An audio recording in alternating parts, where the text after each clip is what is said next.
Salut tout le monde, bienvenue à l'épisode numéro 8. Cette semaine, je parle de deux affaires parce que là, j'ai pris en note ce que vous m'avez dit parce que le dernier podcast, j'ai demandé ça vous tente d'avoir des invités, voulez-vous que je rallonge le podcast, qu'est-ce qu'on fait, etc., etc. J'ai eu plein de commentaires en dessous du vidéo YouTube. J'ai une couple de commentaires aussi dans mon Facebook privé puis sur Instagram. Fait que j'ai décidé de faire un genre de compromis parce qu'étonnamment, il n'y a pas tant de monde qui a l'air de vouloir des invités. Moi, je pensais que ça vous tentait d'avoir des gens différents de moi toutes les semaines, mais il y en a une couple qui en veulent. Mais grosso modo, le commentaire que j'ai eu le plus souvent, c'est que vous voulez que je rallonge les podcasts. Fait que je suis comme, OK, fait que c'est ça que je vais faire à partir de cette semaine. Je vais m'arranger pour que les podcasts durent entre 20 et 30 minutes parce qu'il y en a beaucoup qui m'ont dit, tu sais, quand on prend le char, on n'a pas envie de downloader un podcast qui dure 13 minutes, puis là, si t'en as pas fait d'autres la semaine, puis c'est le seul qui est sorti, il faut genre download 2-3 autres. J'ai écouté les autres d'avant. Fait que quand on prend le char pour une heure, ben on veut avoir le temps au moins d'écouter un complet qui vaut la peine. Ou deux si t'as pas écouté celui de la semaine d'avant. Fait que c'est ça que je vais faire entre 20 minutes et une demi-heure par épisode à partir de maintenant. Puis pour ce qui est des invités, comme c'était pas la folie là, dans les commentaires, puis vous vouliez pas tant que ça, je vais peut-être essayer d'en avoir un, mais genre une fois par mois. Quelqu'un qui m'a suggéré ça, je vais te dire c'est une bonne idée. Une fois par mois, puis le reste du temps, c'est moi. Mais en même temps, faites-vous-en pas, là, je ne vais pas m'éterniser si j'ai rien à dire sur le sujet après 12 minutes. Je ne ferai pas une demi-heure non plus là-dessus. Là. Fait qu'il va peut-être avoir 2 sujets par podcast, finalement. OK? Fait que cette semaine, je te parle de 2 affaires. Il y a Alex Pelletier qui écoute souvent les podcasts. À chaque semaine, il m'écrit hey, j'aimais ça, il me donne ses commentaires, puis il me suggère des thèmes puis des sujets. Puis là, j'ai pris le sien cette semaine. Il me dit j'aimerais ça que tu parles de la différence et le clash qu'il y a entre la confiance sur scène inébranlable des humoristes versus leur manque de confiance dans la vie, des gens introvertis, des gens gênés, parce que ça fait partie un peu de ce milieu-là puis de notre personnalité. Et je vais sûrement aussi parler de l'autre sujet qui est est-ce que tu as besoin d'avoir eu un lourd passé ou d'être super enfermé puis d'avoir une enfance difficile pour être humoriste. Fait que je te parle de ça à partir de maintenant. By the way, il y a quelqu'un qui me dit le gars qui a les photos dans ton décor, il t'a-tu envoyé son gros cadre que tu voulais au début à 1500$? Non. Qui mange la merde, prochain podcast, je me crisse devant puis je cache les photos. OK? Non, c'est pas vrai. Sûrement qu'il écoute juste pas. Fait que si jamais tu le connais, je me souviens même pas de son nom. Faudrait que je le retrouve. Bref. Fait que je commence là-dessus. Confiance en soi sur scène inébranlable versus dans la vraie vie. Tu as sûrement vu des humoristes dans la vie. Là. Tu m'as sûrement déjà vu sur scène aussi. C'est vrai qu'on a tendance à avoir une confiance inébranlable sur scène puis être prête à tout arracher puis tout péter.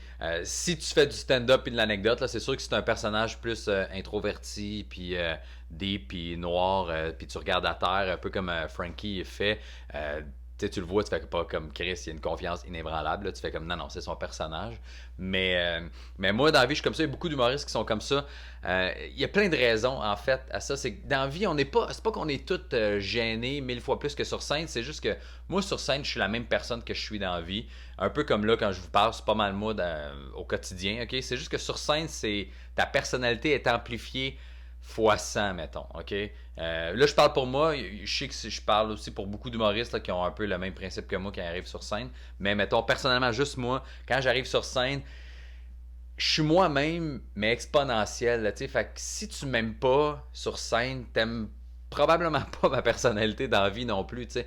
Fait que c'est pour ça qu'on essaie d'être juste un peu over the top, juste une coche de plus qu'on est dans la vraie vie.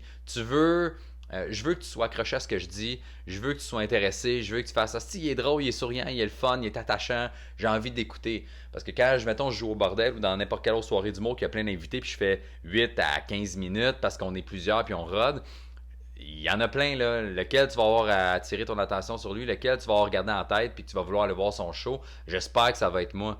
Fait que j'ai intérêt avec mon attitude, mon énergie, ma personnalité, ma confiance à attirer ton attention par les gags, par ma personnalité, par mon physique, tout ça, pour que tu fasses ouais, lui, je vais aller le voir après, OK? Fait que c'est pour ça qu'on est amplifié nos versions. Puis c'est pour garder l'attention. Tu sais, reste que quand tu es dans le public, moi, pour être un humoriste, quand je vais voir des shows, quand je suis dans la salle, avant mon numéro ou après, j'ai pas un j'ai pas une capacité d'attention si longue que ça. Fait que si tu me perds pendant 30 secondes, une minute, ou parce que je trouve que tu parles pas assez fort, que tu n'as pas assez d'énergie, ou que tu as l'air fatigué puis mollo, calvaire que je vais avoir de la misère à tuer pour le reste puis j'aurais pas envie de t'écouter. Ça, c'est si je sens que tu n'as pas confiance en toi sur scène. T'sais. si je ramène Frankie parce que je m'entends bien avec, on fait bien les shows ensemble, là. Frankie qui est très genre low sur scène, puis qui regarde à terre, puis qui a des estis de bonnes lignes, mais que son énergie est super low, mais ça amplifie la qualité de ses gags, là c'est une autre affaire. Mais si tu me racontes une anecdote, puis que t'es pas intéressant, puis que je sens pas que tu le sens, mais man, c'est sûr que c'est dur. Fait que je me mets à la place du public. Moi, j'essaie de toujours être le plus hype possible sans être trop. Sans avoir trop d'énergie dans le tapis, puis être gossant, puis désagréable, parce que ça aussi, c'est une autre affaire qu'il y en a qui font des fois, puis t'es comme, man, tu me tapes ses nerfs. Puis il y en a qui le diment super bien. Il y en a qui ont des moments super high, puis après ils sont corrects tout le long. Fait que tu sais, c'est de garder l'énergie. Pense aux humoristes que t'aimes. La majorité du temps, sur scène, ils ont l'air inébranlables. Ils ont une confiance de béton puis de feu. Puis c'est ça qui t'attire. T'sais. C'est ça qui fait que tu as envie de les écouter. C'est du charisme, puis c'est comme ça. OK? Est-ce que dans la vie, on est tous 1000 fois moins intéressants que sur scène? Non, pas nécessairement. OK? Mais c'est sûr que le clash est différent. Là. C'est juste que tu sais, là, tu arrives sur scène, 50, 100, 200, 1000 personnes peut-être à faire rire. Tu vas avoir leur attention, ça je l'ai déjà dit, mais dans la vie, t'es pas toujours comme ça parce que t'as pas besoin d'aller chercher cette attention-là. T'as pas besoin d'avoir l'attention de 50, 100, 200 personnes au quotidien. Fait que je t'avoue que c'est sûr que si tu regardes le Mike Baudouin sur scène puis le Mike Baudouin dans la vie, tu fais comme, ouais, dans la vie, t'es pas mal plus mollo, puis pas que je suis moins drôle, mais j'essaie pas de puncher tout le temps, tu sais. Sauf que si tu me vois dans une situation, dans un souper de famille, quand j'étais avec ma famille, tu me verrais ramasser mes soeurs puis mon frère, t'aurais du plaisir, ok? Si tu m'as déjà vu faire du crowd work puis de l'impro puis jaser avec le monde, je fais la même affaire avec mes soeurs puis mon frère, ok? C'est pas mal ça. Dans les soupers aussi, je suis comme ça. C'est sûr que des fois, je soupe avec ma blonde et ses amis. J'essaie de puncher. Fait que je pense que j'ai un peu la même personnalité et la même confiance sur scène que j'ai dans la vie. Mais c'est dimé un peu. Il faut que je la gage différemment parce que si je suis aussi hype dans la vie que sur scène, calvaire, ça va être désagréable. Tu comprends? Mais ouais, il y a beaucoup d'humoristes qui sur scène y arrivent, puis sont dans le tapis, puis dans la vie, sont vraiment low, puis gênés. Puis c'est vraiment juste une question de travail puis de performance. Là. On a toutes nos personnalités différentes. Moi, j'étais super gêné dans la vie jusqu'en 5e année à peu près. Là, je me souviens, là, j'allais genre aux Zellers, ok? Ma mère, je tripais ses Power Rangers. Puis ma mère m'avait donné de l'argent pour m'acheter une figurine de Power Ranger. Elle m'a dit, je te l'achète si tu payes toi-même. Fait que j'avais le Power Ranger, 20$ dans une main, Power Ranger dans la main, dans l'autre. J'étais arrivé à la caisse, puis quand les adultes me regardaient dans les yeux, genre j'avais les yeux pleins d'eau, puis j'étais pas bien, j'étais pas à l'aise, puis je m'en allais. Fait que j'ai mis le Power Ranger, j'ai mis le 20$, j'ai crissé mon camp. Fait que j'ai pas attendu mon change, j'ai pas pris mon jouet. Ma mère était comme, mais qu'est-ce que tu fais là? Puis ça a été ça, genre de ma naissance, là, mettons, là, jusqu'à la 5e année. Fait que, puis après, tranquillement, j'ai commencé à comprendre, ah ben les gens me trouvent drôle, j'ai de la répartie, genre je suis comique. Fait que c'est une petite porte de sortie, l'humour, ça sert à ça, tu sais. Puis je vais en parler dans l'autre sujet d'après, mais l'humour, c'est ça, c'est une porte de sortie qui fait que quand tu fais de l'anxiété, que t'es gêné, que tu te fais écœurer, si t'es capable d'être drôle, faire rire les autres, qu'est-ce que c'est une bonne porte de sortie pour t'aider puis régler tes problèmes, tu sais. Fait que quand j'ai compris que j'étais capable de faire ça, ça m'a aidé, puis je suis devenu moins gêné. Puis j'ai une partie de moi qui est introvertie. Moi, je suis assez solitaire dans la vie. J'aime ça être tout seul, pour vrai. J'aime ça. En fait, j'aime ça être tout seul, mais avec d'autres mondes. OK? Fait que des fois, je trouve ça long d'être tout seul chez nous, puis d'écrire, puis tu sais, je suis comme, ah, j'ai pas le goût de sortir. Fait que quand je vais dans un show, puis je travaille, j'aime ça parce que j'ai pas autant besoin de parler à tout le monde, mais il y a de la vie autour de moi, puis il y a de l'ambiance, puis ça, je trouve ça nice. Fait que je suis un solitaire de public. Je sais pas si ça fait du sens, là, mais c'est ça. Fait que ouais, c'est sûr que sur scène, on n'est pas comme dans la vie, mais en même temps, tu veux-tu quelqu'un dans la vie qui est tout le temps comme, hey les gros, est-ce que ça va être malade, mon gars, hier, j'étais au centre d'achat. Tu veux pas ça, ok? Ça tape ses nerfs. Ou il est sa poudre. Fait que ça gosse un peu. OK? Puis tu sais, même n'importe qui, je pense à plein de monde, il y a du monde dans la vie, là, tu sais, je fais souvent des jokes sur Dave Godette, c'est un de mes chums, on s'écœure un peu, tu sais, puis Dave, sur scène, il est super hype. Dans la vie aussi, il y a des situations où il est vraiment hype, tu sais, des fois on sort après les shows, tout ça, mais au quotidien, là, moi, je me souviens, il habitait à Longueuil à un moment donné avec son ex, puis j'allais là avec ma fille, dans le jour, on se baignait, on jouait avec le chien, il était super mollo, là, il était tranquille, puis on discutait, on brainstormait, puis il était pas dans le tapis malade mental comme il est sur scène. Là, tu me diras, ouais, mais il était 3h de l'après-midi puis il venait de se lever. T'as raison. Mais reste que c'est pas la même personnalité tout le temps dans le tapis over the top. OK? Puis on n'a pas le choix, man. On n'a pas le choix d'être confiant. Quand tu fais ce métier-là, t'as pas le choix d'être confiant. Si t'arrives ébranlé déjà sur scène, Chris, qui tu vas faire rire? Tu peux pas... Mon but, c'est de te faire rire, de te rentrer dans la tête, puis de te faire croire, genre, hey, tout ce que tu vas entendre de ma bouche, c'est fucking drôle. Fais-moi confiance, c'est drôle. Quand on arrive sur scène, puis le monde ne nous connaisse pas, je peux pas arriver, puis être shaky un peu, puis être comme, j'espère que ça va être bon. Moi, si tu m'as déjà vu sur scène, c'est un peu comme ça que j'agis. Je suis comme, je te le fous d'un dent, puis c'est fucking drôle, puis tu ris. C'est pas tout le temps drôle, soit dit en passant. Puis surtout quand je rate, des fois, il y a des affaires, tu fais, ok, ça c'est pas bon, mais faut que tu l'assumes à 100%. Des fois, un gag moins bon, assumé à 100%, va rentrer plus fort, va être plus drôle qu'un gag fucking drôle, mais moins assumé. Pas vrai, c'est juste ça.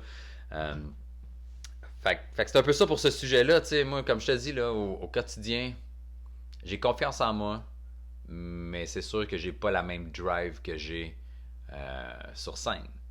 Pense à, pense à même n'importe quel autre travail, en fait, là, n'importe quel autre job. Là.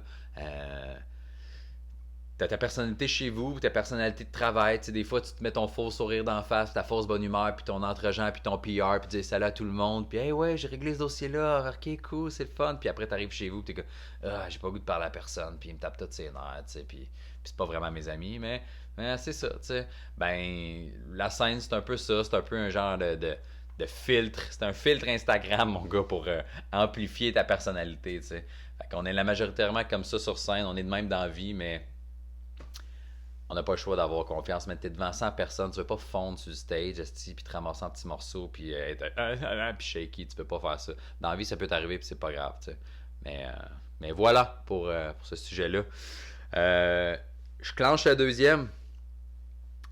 Puis ça, j'ai eu cette discussion-là avec dans Loge au bordel avec plein d'autres humoristes. Et le sujet, c'est il y a quelqu'un qui dit ah ouais, mais les humoristes, on est tous fuckés, on est tous brisants dedans, man, on a tout un problème. C'est pour ça qu'on est humoriste. Moi, je suis pas d'accord là-dessus. Là. Je suis pas d'accord avec ça.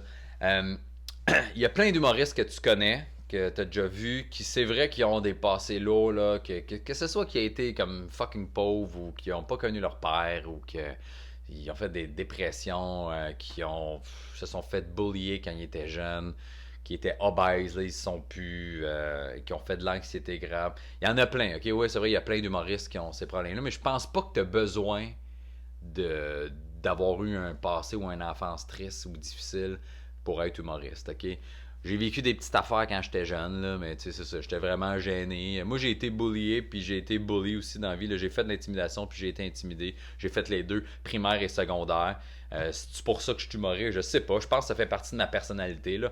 Clairement que je pense, par contre, que quand tu fais de l'humour, c'est un manque d'attention que tu as besoin de combler. Ça, je suis convaincu de ça. Même quelqu'un qui est vraiment gêné là, dans la vie, euh, c'est un manque d'attention. T'as besoin d'avoir de l'amour dans la vie, ok? Que ce soit de une personne ou de 150 personnes. C'est pour ça que des fois, des gros noms, même moi j'ai déjà vécu, là, on dirait que j'ai passé par-dessus ça un peu avec le temps, mais il y a des moments où, surtout quand je me suis séparé là, la première fois de la mère à ma fille, tu sais, t'es tout seul, j'avais pas ma fille tout le temps, je faisais des shows, tu sais, puis t'arrives d'un festival l'été, tu fais des gros chapiteaux aussi, ou des grosses salles, puis il y a 1000 personnes, man, puis il rit de tes affaires pendant 8, 10, 12 minutes. T'sais. Puis même des fois, quand tu fais une heure, ils viennent te voir toi, c'est cool. T'sais. Fait que t'as de l'amour direct et indirect parce que tu connais pas ces gens-là puis ils te connaissent pas. Là. C'est comme de l'amour global, genre on aime ce que tu nous racontes. Puis après, tu t'en vas chez vous puis t'es tout seul. Puis j'avais pas ma fille, j'avais pas de blonde. Fait que je me couchais puis j'étais comme, bon, ben, calvaire, c'est déprimant ça. Puis il y a plein d'humoristes qui le vivent aussi, là, c'est quelque chose de super commun. Là, la dose d'amour, l'effet d'énergie puis d'amour que tu as d'une salle qui rit de toutes tes jokes est tellement grande qu'après tu t'en vas chez vous, t'es comme Chris, c'est déprimant ça. Puis des fois même si ta blonde est là et qu'elle te donne de l'amour, t'es comme ouais, c'est pas ça que j'ai eu tantôt, tu comprends? T'sais? Fait que c'est le clash de l'énergie puis l'amour au maximum, puis après, ben, t'es tout seul chez vous, même si ta blonde est là ou si t'as quelqu'un qui t'aime, c'est vraiment pas le même niveau. Fait que c'est un peu tough à vivre. À Mané, moi, en tout cas, moi, j'ai réussi à le saisir, là.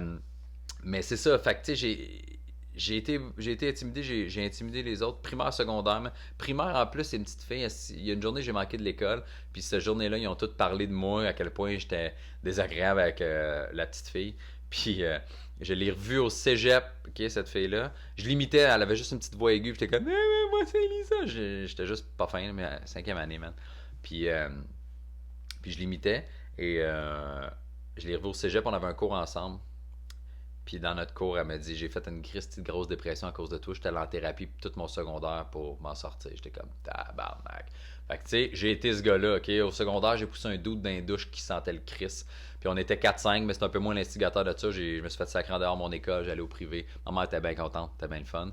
Mais après, quand j'ai changé d'école, j'étais tellement arrogant que je jouais au basket, puis j'étais quand même bon. Puis dans l'été de secondaire 3 à 4, quand je me suis fait sacrer de l'école privée, puis je m'en allais au public à Saint-Hilaire, à Osiers-le-Duc, j'avais joué au basket dans l'été contre du monde, puis j'étais super arrogant, désagréable, j'ai envoyé tout chier, parce que j'ai trouvé mauvais. Puis quand j'étais arrivé en secondaire 4 dans le cours d'école, la première journée scolaire, ils étaient tous là, puis il y avait tout le goût de me défoncer la gueule.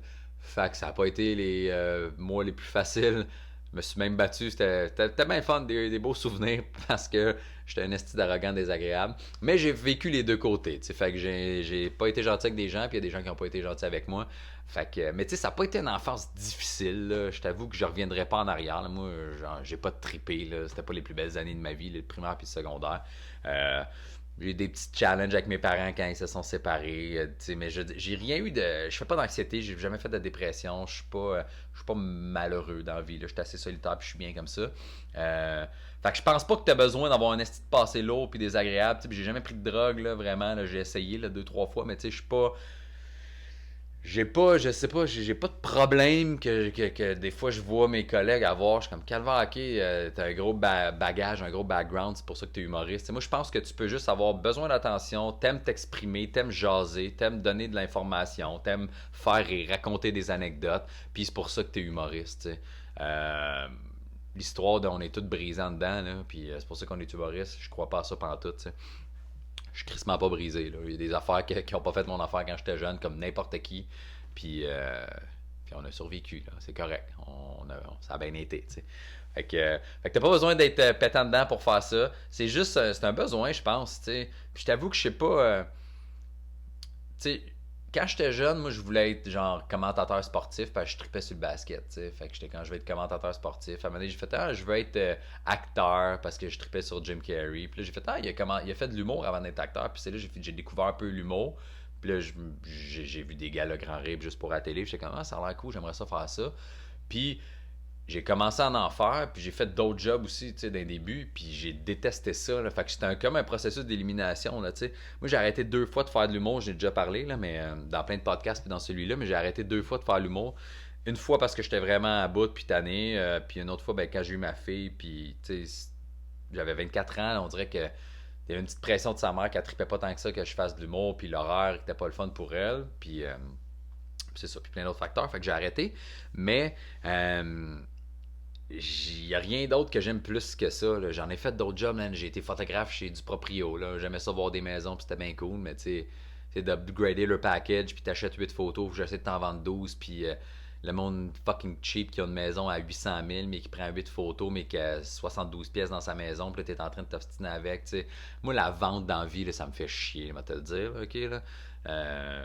Je trippe pas là-dessus, mais je suis bon là-dedans, c'est ça l'affaire. J'ai fait ça, j'ai travaillé dans un sport expert. Moi, j'aime les choses dans la vie. J'aimais ça. Si je vendais des souliers, je trouvais ça le fun. Mais le processus de vente, d'essayer de convaincre quelqu'un, puis de gosser avec pendant 45 minutes, puis finalement, il achète pas de souliers.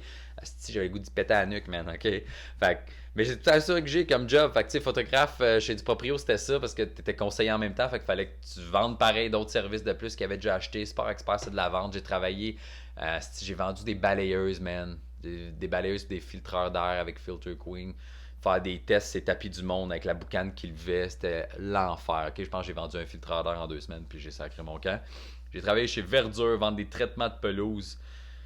Ouais, ça, man, prendre le char, puis aller chez des gens, puis là, checker la grandeur de leur terrain, puis là, leur énumérer toutes les étapes. T'sais. Puis la vente, c'est ça, c'est que tu shoots tous tes produits, tu vends ta bullshit, puis tes affaires, puis là, après, t'es comme, combien ça coûte?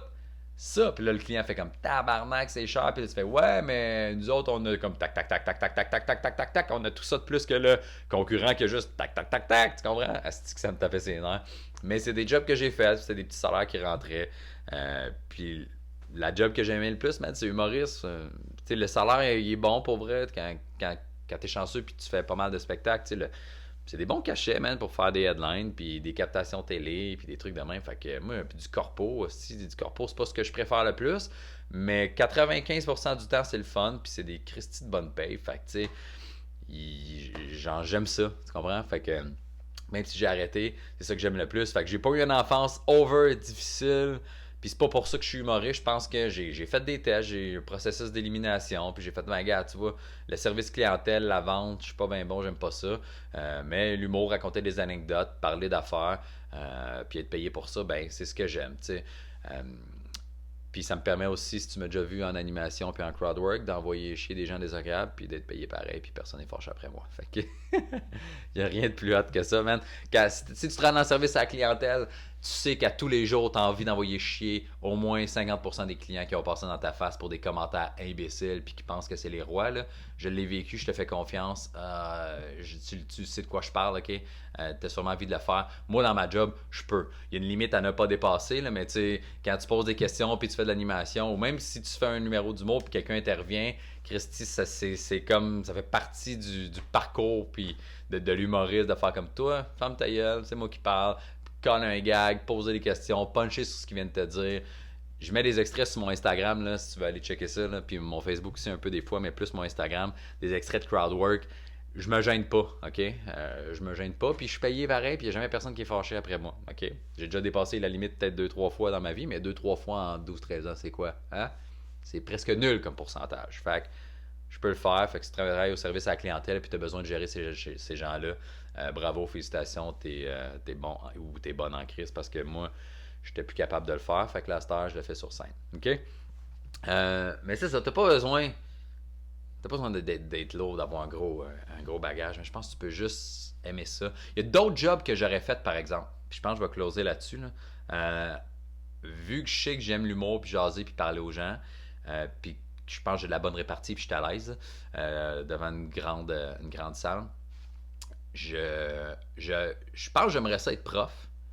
Là, j'ai pas les études pour ça. Là. Moi, j'ai un deck en cinéma et communication. Fait que ça m'a donné une base de montage, puis de caméra, puis de photo. Là, mais j'ai gradué, si j'avais 18, là, je suis rendu à 33. Là, fait que ça fait un bon 15 ans qu'il se passe plus rien. Là. J'ai pas eu à utiliser ça. Fait que je t'avoue que les formations que j'ai eues dans le temps, je suis pas super à jour. Là.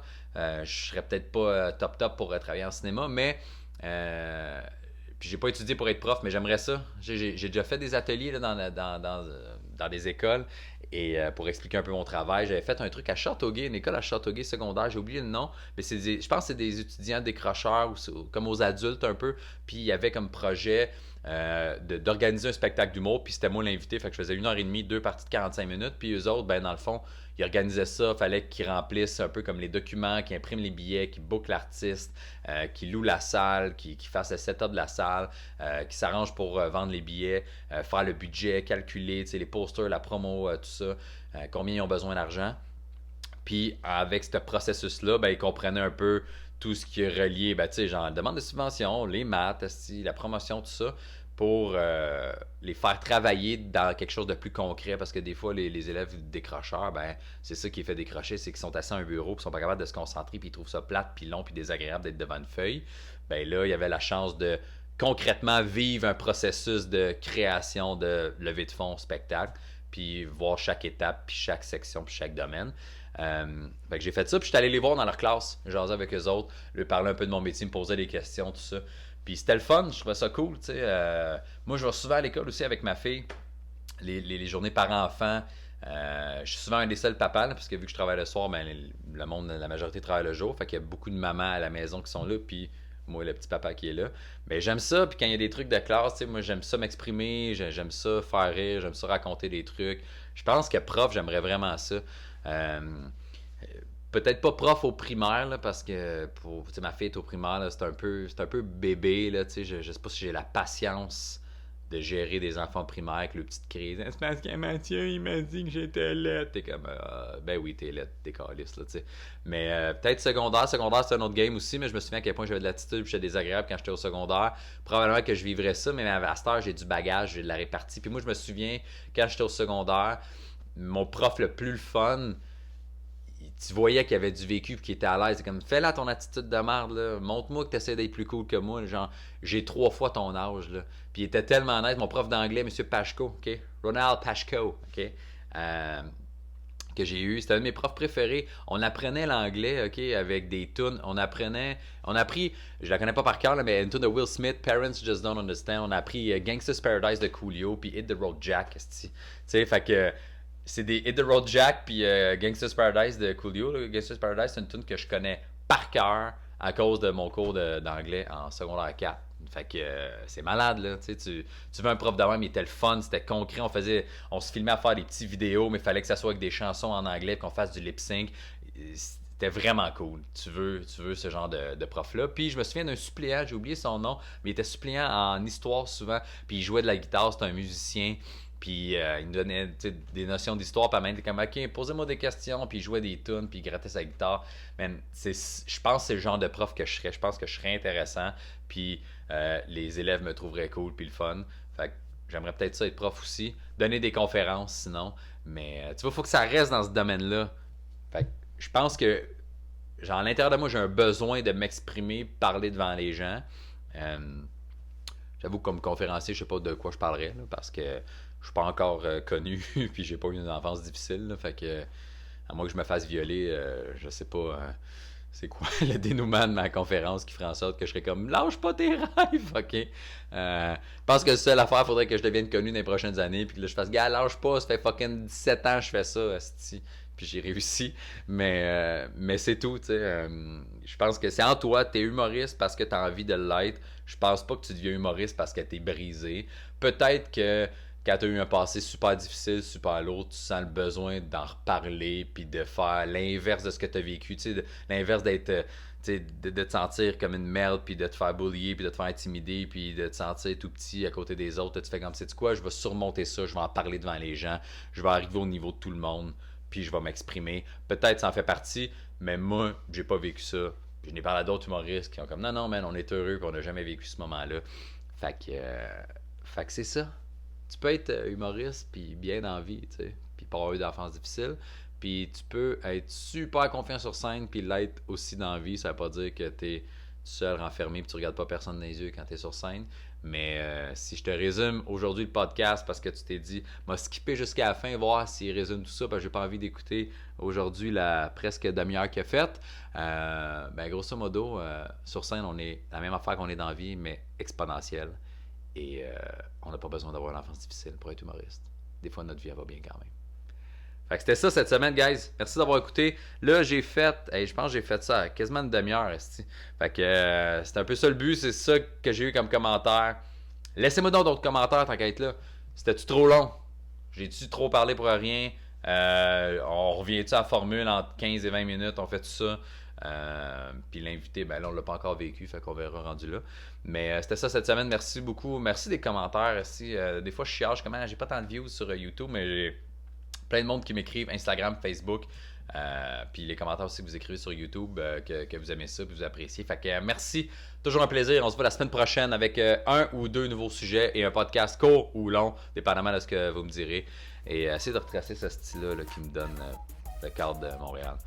Alright, merci. Ciao. Bonne semaine.